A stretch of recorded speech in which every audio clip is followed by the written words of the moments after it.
Pai, do Filho e do Espírito Santo. Amém.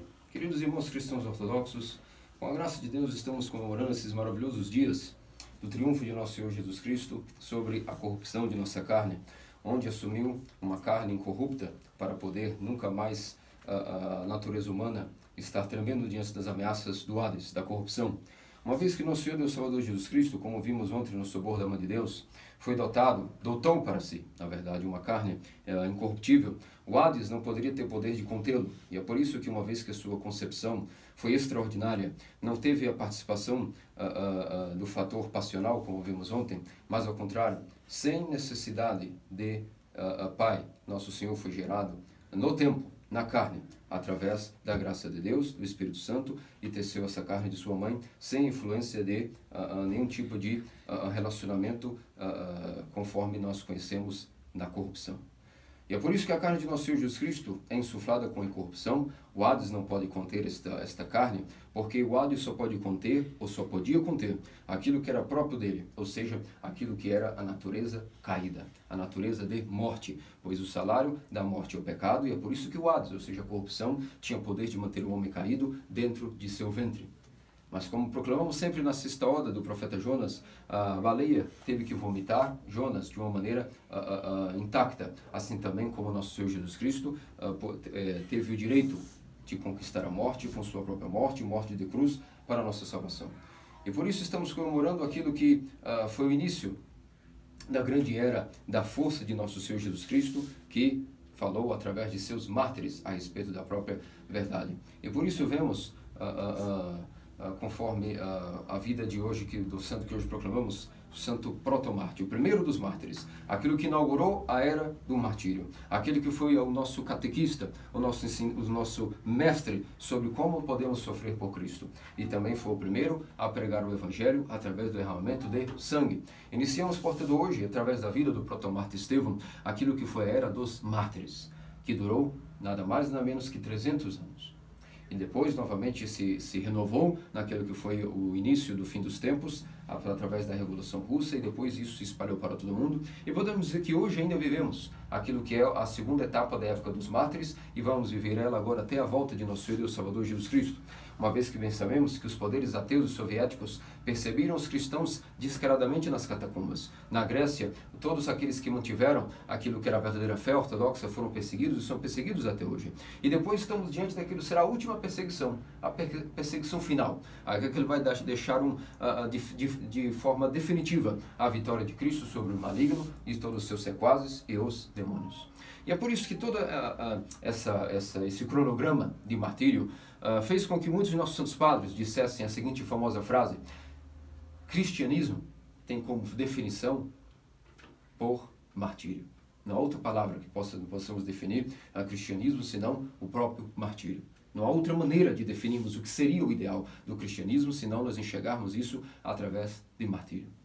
E é por isso que hoje, na festa de Santo Mártir, protomártir Estevão, arquidiácono, o primeiro e mais antigo dos 7 diáconos, nós devemos aqui tratar de responder a seguinte questão: da onde vinha, o que consistiu, o que era essa força magnânima, que era capaz de fazer com que virgens, adolescentes, crianças e homens, como protomártir Estevão, fossem capazes de, suportando todo tipo de torturas psicológicas, físicas e emocionais, não desistissem, mas continuassem prosseguindo até o fim. Como vemos na biografia do megalomarte Jorge, Demétrio, Catarina de Alexandria, Bárbara, parecia que o martírio deles não teria fim. Dia após dia eram encerrados na prisão, e quando mal descansavam de uma temporada terrível de martírio, uma vez que Nosso Senhor os curava, iniciava-se uma outra temporada de martírio na mesma pessoa. Da onde vinha essa força? O que consistia essa força? E o que, portanto, é o que fortaleceu e nos fortalece e fortalecerá a todos aqueles que são escolhidos a um chamamento do alto, chamado martírio até físico, mas todos nós cristãos ortodoxos não podemos imaginar uma vida se não for também por martírio. Não necessariamente um martírio físico, de sangue, mas a nossa vida tem que ser conformada com um martírio voluntário. Isso é a vida em Cristo. Não tem outra palavra para dizer o que é a nossa vida. Portanto, o que é essa força que move tantos santos confessores de fé, que às vezes, por mais que não morreram, sofreram infinitas torturas pela fé ortodoxa, por isso foram chamados os confessores? E hoje nós tivemos o início daqueles que foram os mártires, os confessores e os que derramaram sangue pelo Evangelho, na pessoa de nosso arquidiácono Estevão, ou protomártir, ou seja, o primeiro mártir. após a era do cristã. Portanto, meus queridos amados cristãos ortodoxos, primeira coisa, nós devemos entender o que é a verdade, antes de qualquer coisa. A verdade de nosso Deus foi cantada e salmodiada no Antigo Testamento como: tua verdade, ó Senhor, perdura de geração em geração. Também o salmista Davi colocou o quê? A tua misericórdia está sobre os céus, mas a tua verdade acima das nuvens. E por último, o salmista Davi ainda disse que a tua verdade durará para sempre. Então, o que significa a verdade de nosso Senhor? E nós, santos Teófilos Padres, queridos irmãos cristãos ortodoxos, nos ensinam que a verdade de Deus é uma de suas energias. Assim como Deus se manifesta com amor, bondade, sua majestade, seu poder, sua glória, sua soberania, o seu conhecimento e a sua luz, também isso significa que nós estamos falando de suas energias também para com a verdade. A verdade de Deus é uma de suas energias, ou simplesmente é a energia de Deus, inseparável de sua essência. A sua essência e sua substância emana luz e uma energia que nós chamamos, e os santos padres chamam, e todos os cristãos ortodoxos chamam de verdade. É uma das energias de Deus. Significa que a verdade de Deus é uma coisa que foi estipulada eternamente. Não é um conjunto de ideias, não é um pensamento que teve início e que, portanto, pode ser concluído. A verdade de Deus é eterna, é infinita. A verdade de Deus é insondável e já estava prescrita até antes de o mundo ser mundo, porque a verdade de Deus é sua energia. Significa, então, que a verdade de Deus não é algo que se pode simplesmente estudar e ter o conhecimento através de livros. A verdade de Deus, portanto, não é algo que é produto dos pensamentos humanos sobre Deus. De tanto estudar, ou pelo nosso mérito, nosso esforço, nossa diligência, de tanto buscar os livros e buscar as ciências e os questionamentos, isso não significa que, estudando pelo nosso mérito e força, nós chegaríamos ao conhecimento da verdade. Porque ela é uma energia de Deus, e ela é incriada e é eterna. Logo, ela não é possível de se conhecer através de livros, nem através de estudo, nem do esforço e mérito humano. Nem os pensamentos humanos sobre quem é Deus ou sobre a verdade de Deus significam que estamos necessariamente falando da verdade de Deus. Porque se a verdade de Deus vem das suas energias, significa que a verdade de Deus é incriada, é eterna e é revelada ao homem, diretamente pelo próprio Deus, às suas criaturas humanas, quando Ele quer.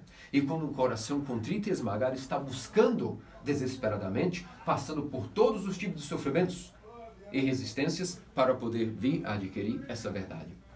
Então, assim como Deus manifesta assim seu poder e sua glória através de seus milagres, de sua criação, de seu poder magnânimo e salvífico, Ele também manifesta a quem está buscando. Como diz o livro da sabedoria, que a sabedoria se manifesta àqueles que a buscam. E aquele que a busca de todo o coração encontrará. Significa que, portanto, a verdade de Deus não é o produto de pensamentos, ideias ou conclusões humanas sobre Deus e sobre sua verdade. A verdade de Deus é sua energia, seu poder infinito e eterno, capaz de dar ao homem o seu conhecimento. O conhecimento de Deus, o conhecimento da verdade, o qual, como eu disse, não se adquire pelo mérito e esforço humano. É necessário que Deus dê como um dom àqueles que buscam, ou por os seus milagres e pela sua vontade. Quem somos nós para sondar quem Deus irá ou não revelar os seus mistérios eternos e incriados? Mas uma coisa precisamos saber: a verdade de Deus é eterna e, portanto, nossos santos Teófilos Padres sempre tratavam a verdade revelada pelo próprio Deus ao homem, em sua Santa Igreja, como um diamante a qual não se poderia mexer jamais. É o tesouro dos cristãos, a sua própria verdade, porque a verdade da igreja, que como diz Santo Irineu de Lyon, é errado buscar a verdade fora da igreja, ou pontas da verdade por aí fora. Não percam tempo, porque dentro da própria igreja, dentro do seu baú, está toda a verdade, e ali, sem muito esforço, se encontra ela. Significa que a verdade de Deus é uma energia, é o poder de Deus incriado, que foi dado todo ele à sua Santa Igreja Ortodoxa, a qual guarda toda essa verdade dentro dela. Por isso é chamada igreja católicos, ou seja, a igreja que é dotada de todo o conhecimento sobre o terreno e o eterno, sobre o efêmero, o passageiro e aquilo que será para sempre, sobre o humano e o divino, sobre política e economia, sobre a vida de agricultura, sobre a vida de negócios. Toda a igreja sempre tem uma opinião de como dar uma maneira cristã de analisar as coisas, um ponto de vista cristão. Por isso a igreja católica significa que é tudo em todos, para todos sempre, sobre tudo. É absoluta em suas ideias, em seu conhecimento, sobre tudo aquilo que é a verdade, que da onde veio essa verdade? de pensamentos de teólogos que estudaram e decifraram Deus e, portanto, colocaram seus pensamentos escritos com o seu próprio dedo, pena e caneta. Aqui Deus é tal coisa e Deus não é tal coisa. Não. A verdade incriada de Deus e sua energia, ela mesma revelou ao homem, na Santa Igreja Ortodoxa, o que Deus é e o que Deus não é. E é por isso que nossos santos teófilos padres, como diamante, tratavam a verdade e não admitiam e se tornavam como feras quando alguém adicionava alguma coisa a essa verdade ou removia alguma coisa desta verdade. Porque assim como uma linha é um conjunto de pontos na mesmíssima direção, e se nós tirarmos um único ponto, isso já não se caracterizará mais do que uma linha, será chamado qualquer coisa menos uma reta, assim também é a verdade. Se nós manipulamos apenas um microponto, elas podem ser meia verdade. Pode ser muito parecido com a verdade, mas absolutamente já não é mais a verdade em si mesmo. Meia verdade não é a verdade em si. 90%, 99% de verdade não é uma verdade em si, é uma mentira. Muito grande, muito bem feita, mas é uma mentira. E é por isso que nossos santos padres eram extremamente severos em relação a adicionar ou remover qualquer coisa, porque sabiam que o conhecimento que foi dado a eles sobre a verdade de Deus foi um conhecimento transmitido diretamente de Deus, como energia, um poder, um conhecimento dado ao homem em revelação pelo próprio Deus. É por isso, meus queridos amados cristãos ortodoxos, que quando nós tiramos alguma coisinha da verdade, a nossa pregação já não terá mais poder. E é isso que acontece com os hereges. Quando acabam colocando algum tipo de, adicionando algo, ou removendo algo do que é a sã doutrina, quando começam a dizer a sua pregação, ainda que ela seja envolvente no começo e sedutora, ela já não tem mais força. Por mais que multidões sigam as mentiras dos hereges, eles não possuem mais a força, o poder e o conhecimento de Deus que é dado através de suas energias. Desde que estejamos conectados com a sua verdade. Por quê? Porque a verdade dele é incriada. Entendem porque a heresia mata, é uma doença, e todo aquele que é herege tem que ser removido do corpo por amor a ele mesmo. Porque uma pessoa enferma não pode estar dentro de um corpo saudável, necessita ser tirada fora, para que todo o corpo não venha se macular. E a igreja é una, santa, católica, e imaculada foi oferecida, como diz São Paulo, por Cristo, seu Pai Celestial, sem ruga, sem mancha, imaculada, intacta.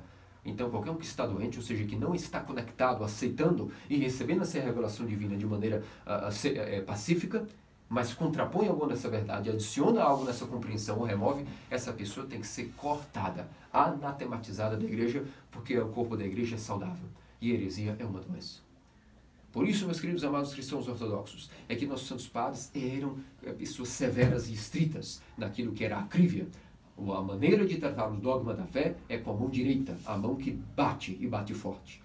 É claro que quando nós tratamos de questões humanas, e questões dos pecados, das misérias, do jejum, da oração, de como tratar um homem caído, aí aplicamos a mão esquerda, que é a mão do carinho, da benevolência, da paciência. Mas para a matéria de fé, temos que ser como feras, porque essa verdade que foi dada por Deus, incriada, não é um conjunto de pensamentos humanos. É incriada, é eterna e por isso não pode ser maculada, senão irá prejudicar a nossa própria força em participar da própria energia do próprio Deus. Porque não há diferença entre a sua verdade revelada e o seu poder de salvar, iluminar, deificar o homem.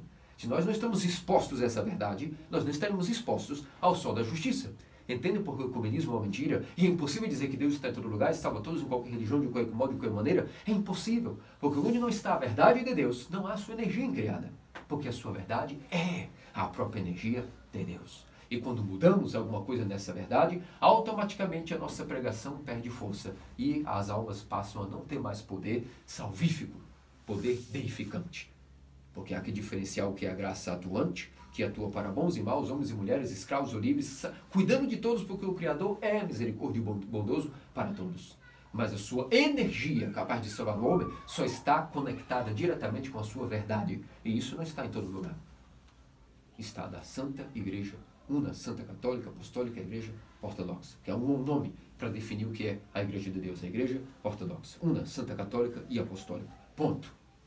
E é por isso que aí começamos a entender de onde vem a força do homem para estar acima até mesmo de qualquer tipo de tortura ou tipo de chantagem ou sofrimento quando ele está dando a vida por essa verdade.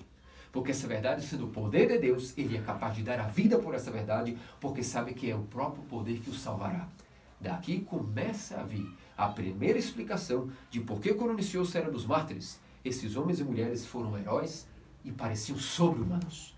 Porque estavam defendendo aquilo que é o poder de Deus. E é claro que ao defenderem o poder de Deus entre os homens, esse poder iria mostrar quem é que mandava. Deus verdadeiro, o Deus de Abraão, Isaac e Jacó, o Deus nosso Senhor e Deus Salvador Jesus Cristo, é claro que iria agora honrar aqueles que estavam lutando por esse poder, por essa energia, e essa energia se mostrou infinitamente poderosa. Só que há um pequeno problema no meio dessa circunstância, meus queridos amados cristãos ortodoxos.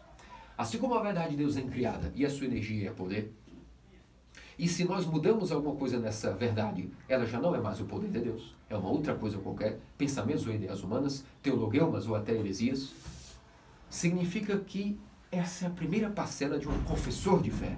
Confessar e proclamar a santa fé ortodoxa, e nisso ele terá energia em si.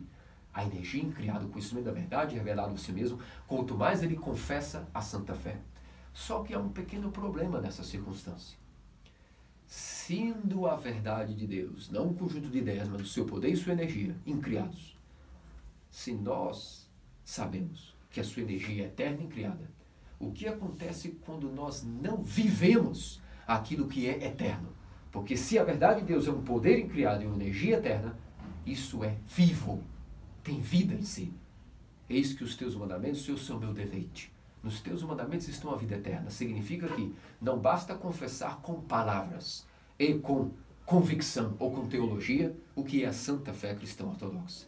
Se a verdade de Deus é uma energia, um poder de Deus, o conhecimento da verdade é o poder de Deus, significa além de professarmos essa fé, sem heresias, temos que viver conforme esta fé, colocando-a em prática. Porque diz São Paulo, o reino dos céus não são palavras, mas é poder de Deus. Significa que ainda que nós confessemos a fé ortodoxa e a nossa palavra de pregação tenha poder, porque estamos falando a verdade, sem pôr e nem tirar nada, e nisso se manifestará a graça inabalável e incriada de Deus, se aquele que proclama a pregação não vive esse poder e essa energia, que são vivos e eternos, a sua pregação também não terá poder.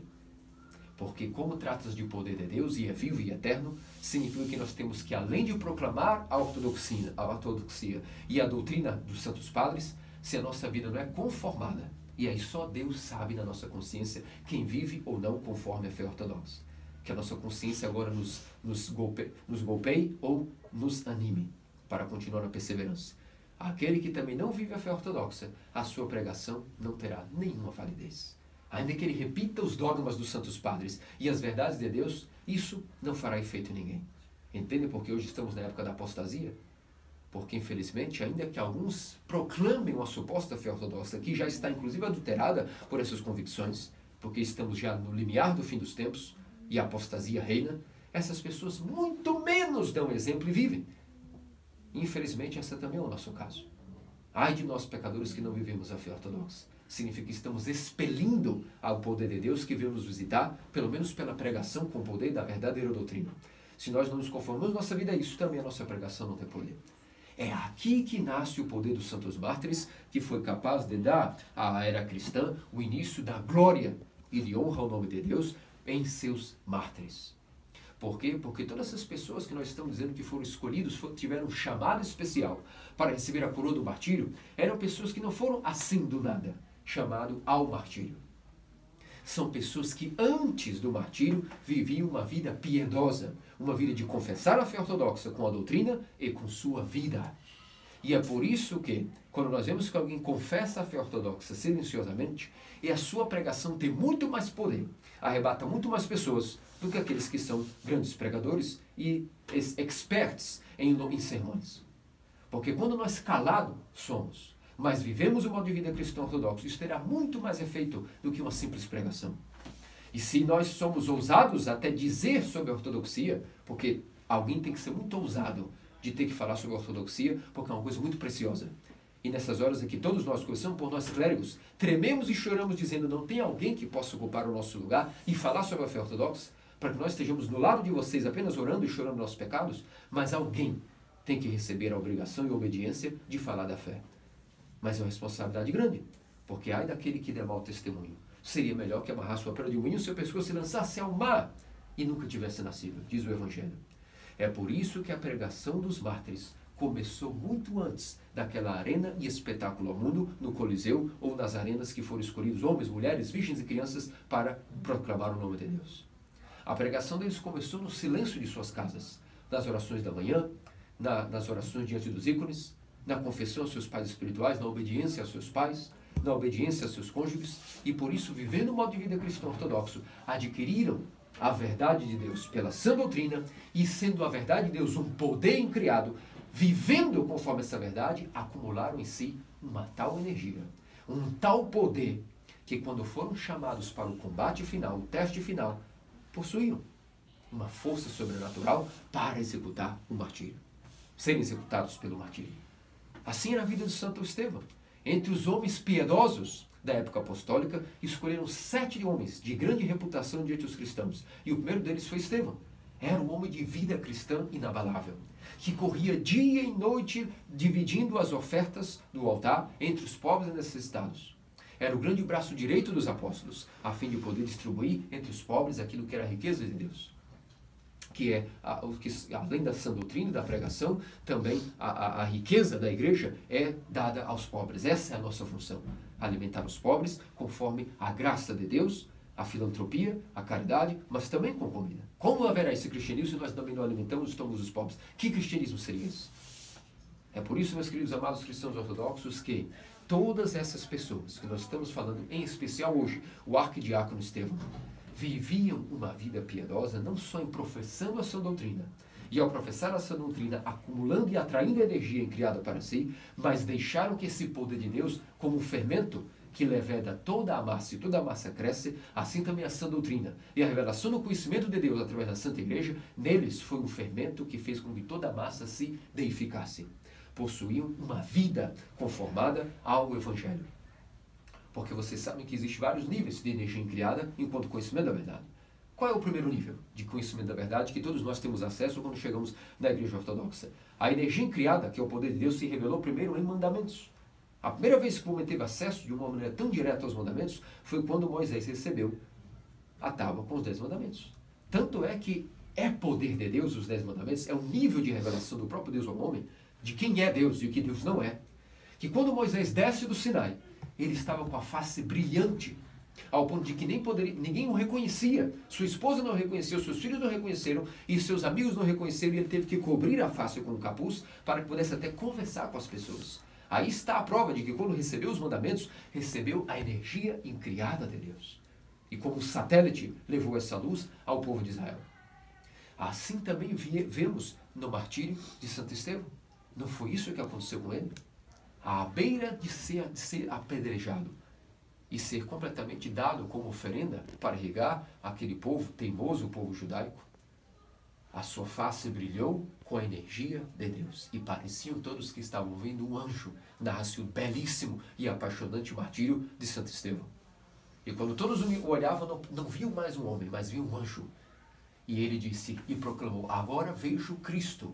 Os céus se abriram e vejo o meu Cristo, vindo-me buscar com todos os anjos. E naquele momento, os fariseus rasgaram as vestes dizendo blasfêmia e deram o golpe final. Mas pela graça de Estevão, um certo fariseu chamado Saulo pôde se converter depois pelas orações.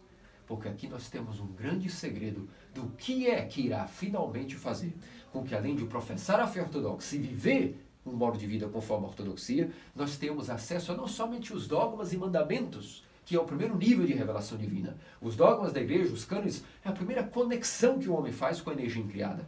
Mas depois, aquele que vive esses mandamentos, para ele inicia-se um outro tipo de revelação na mente e no coração.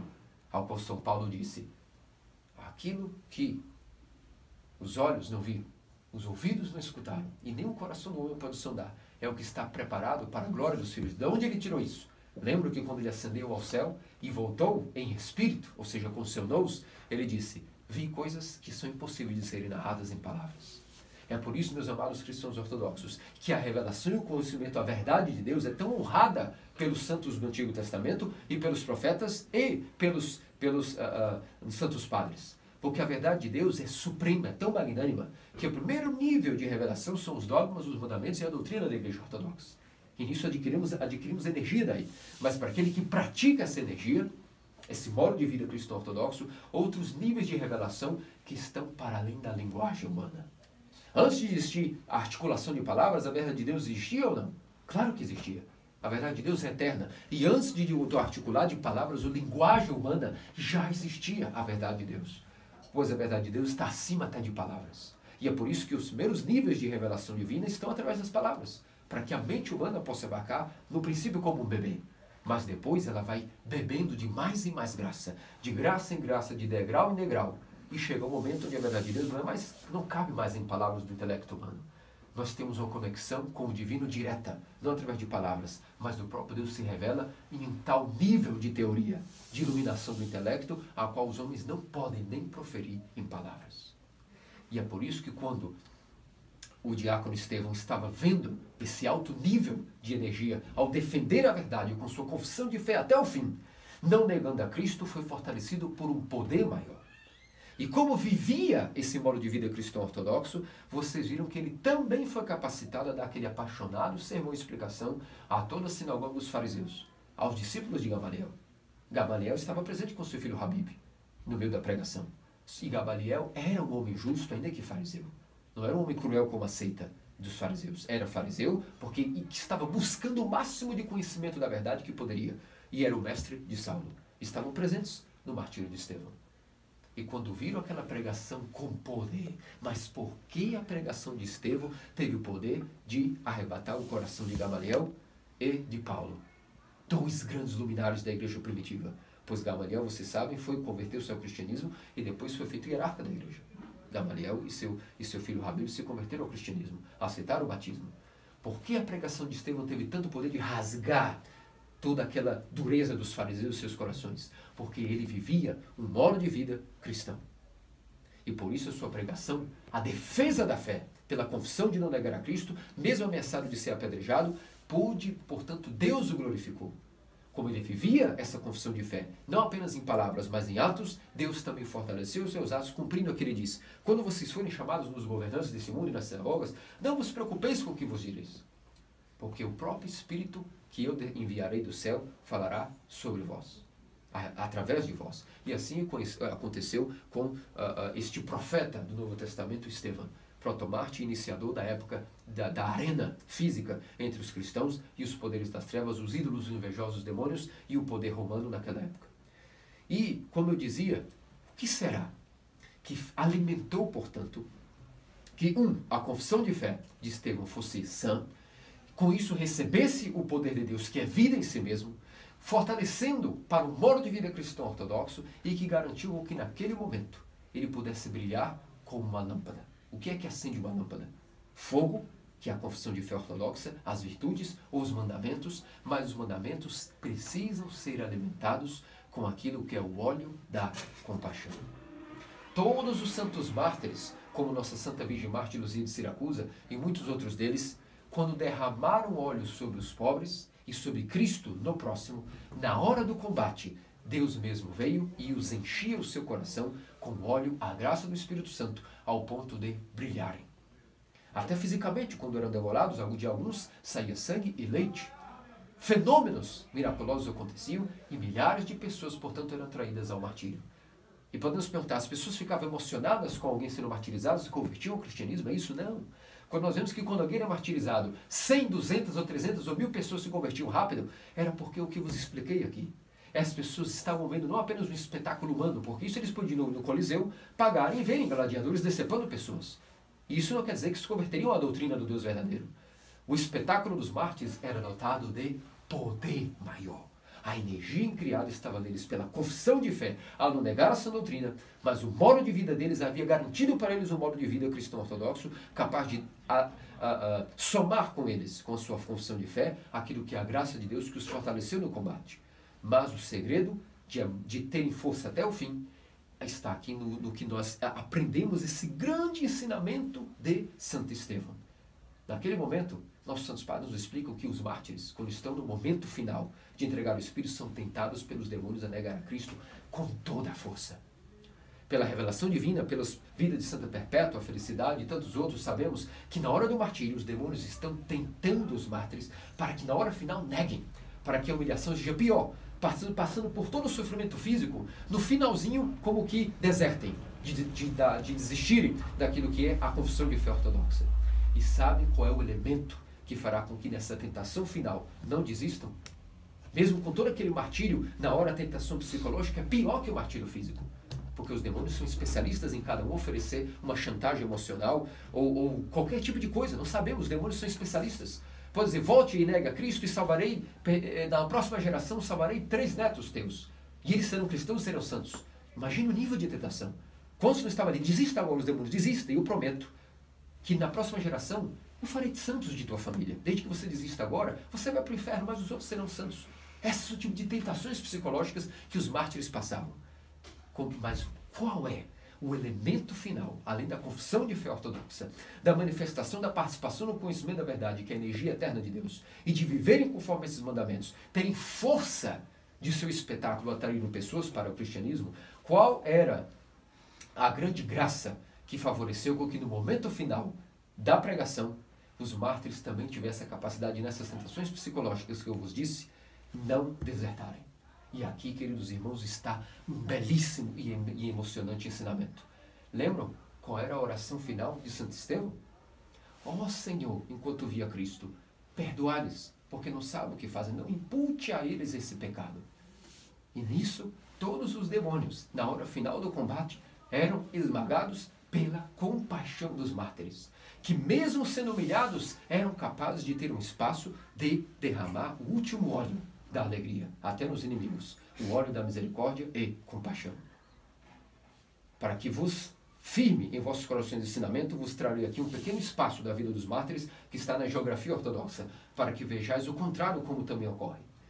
Certa época existia um delito entre um sacerdote e um fiel, na época dos mártires, e infelizmente, você sabe, às vezes acontece nós somos seres humanos e às vezes nossos filhos espirituais se aborrecem conosco, e por mais que pedamos até perdão sem termos culpa, às vezes o demônio coloca neles uma certa falta de reconciliação conosco, que não podemos fazer nada sem orar por eles. Não podemos obrigar ninguém a estar na igreja. Isso ocorreu com um certo sacerdote na época dos mártires, que teve uma desavença com um fiel.